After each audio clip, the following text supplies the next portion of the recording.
എല്ലാവർക്കും നമസ്കാരം. അശ്വതി മുതൽ രേവതി വരെയുള്ള 27 നക്ഷത്രങ്ങൾ അടങ്ങിയിട്ടുള്ള മേടം മുതൽ മീനം വരെയുള്ള 12 കുറുകൾ ജനിച്ചവരുടെ ജൂലൈ മാസ രാശിഫലങ്ങളെയാണ് ഇന്ന് നമ്മൾ നോക്കാൻ പോകുന്നത്. രാശിഫലങ്ങൾ പൊതുഫലങ്ങളാണ്. ജാതകരീതിയിൽ നടക്കുന്ന ദശാപഹാര ഫലങ്ങൾക്കനുസരിച്ച് ഇതിൽ മാറ്റങ്ങൾ ഉണ്ടാകും എന്നുള്ള കാര്യത്തെ ഒരിക്കൽ കൂടി ഓർമ്മിപ്പിച്ചുകൊള്ളുന്നു. ശരി, നമുക്ക് രാശിഫലങ്ങളിലേക്ക് കടക്കാം.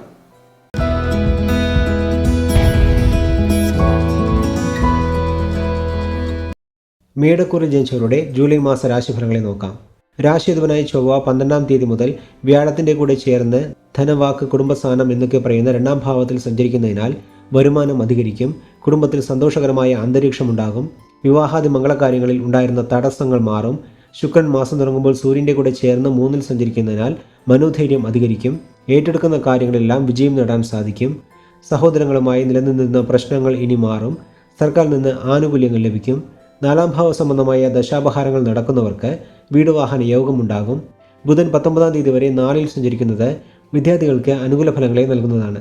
പിന്നീട് ചിങ്ങക്കൂറിലേക്ക് ബുധൻ മാറിയതിനു ശേഷം ചെറിയ രീതിയിൽ കടങ്ങളുള്ളവർക്ക് അതിൽ നിന്ന് മോചനം നേടാൻ സാധിക്കും.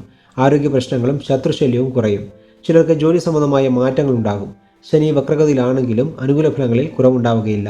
മാത്രമല്ല, ശനിയുടെ കാരകരീതിയിലുള്ള ജോലി, തൊഴിൽ എന്നിവ ചെയ്യുന്നവർക്ക് സാമ്പത്തിക നേട്ടം അധികരിക്കുന്നതുമാണ്. ജൂലൈ 17-18 ചന്ദ്രാഷ്ടമ ദിനങ്ങളായതിനാൽ പുതിയ കാര്യങ്ങൾ ചെയ്യാതിരിക്കുന്നതും യാത്രകൾ ചെയ്യുമ്പോൾ ജാഗ്രത പാലിക്കുന്നതും നല്ലതാണ്.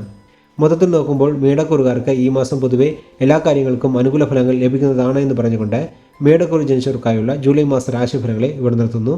അടുത്ത വീഡിയോയിൽ കാണുന്നതുവരെ എല്ലാവർക്കും നന്ദി, നമസ്കാരം.